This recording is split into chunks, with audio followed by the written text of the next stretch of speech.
What was the worst thing you ever said to your father? I was 14 when I said it, but it all started with a divorce when I was 9. My parents' split was ugly. My mom got everything: the house, full custody, and control of the story. She told the court my dad had been physically abusive. She told relatives, neighbors, teachers. My younger sister was 5. I was old enough to understand the meaning of words, but not old enough to understand manipulation. We were told Dad didn't fight for us because he didn't care, that he chose himself over his kids. What we were not allowed to see were the court dates, the legal bills, and how he explored every avenue to be allowed back in our lives. He fought for years. By the time I was 14, the tension was constant. Social workers interviews, asking me questions I didn't understand how to answer. One day, after another hearing, my mom sat me down and cried. She said Dad was trying to hurt us again, that if we didn't speak up, we'd be forced to live with him, that he is doing all this just to spite her.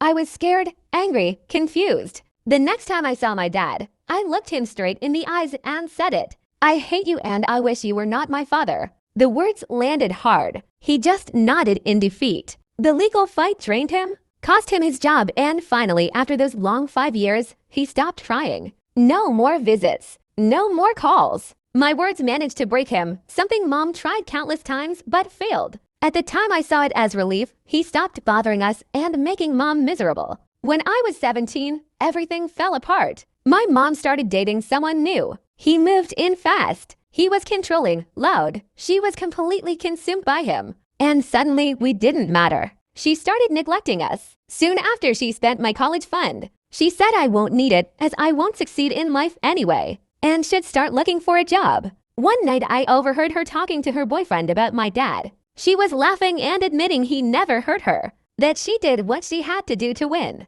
that keeping him away was worth it. My stomach dropped and guilt overtook me. I tracked my dad down through an old neighbor. I called him and apologized through tears. Told him I didn't know. Told him I wished I could take it all back. He asked to meet. That's when I learned the whole truth that was kept from us. He also told me how he'd moved out of state and started over. Built a business from nothing. By then it was thriving. When he heard about the college fund, he didn't hesitate. He helped me enroll and contacted Mom to ask to take my sister to. She didn't fight it. She handed us over without involving the court system. As long as he kept paying her alimony and child support. She wanted her new life and we were an obstacle. By the time I graduated, his company had made its first million and I was working for him. Even though we are very close now, I still think about what I told him at 14 and how I almost pushed him away forever.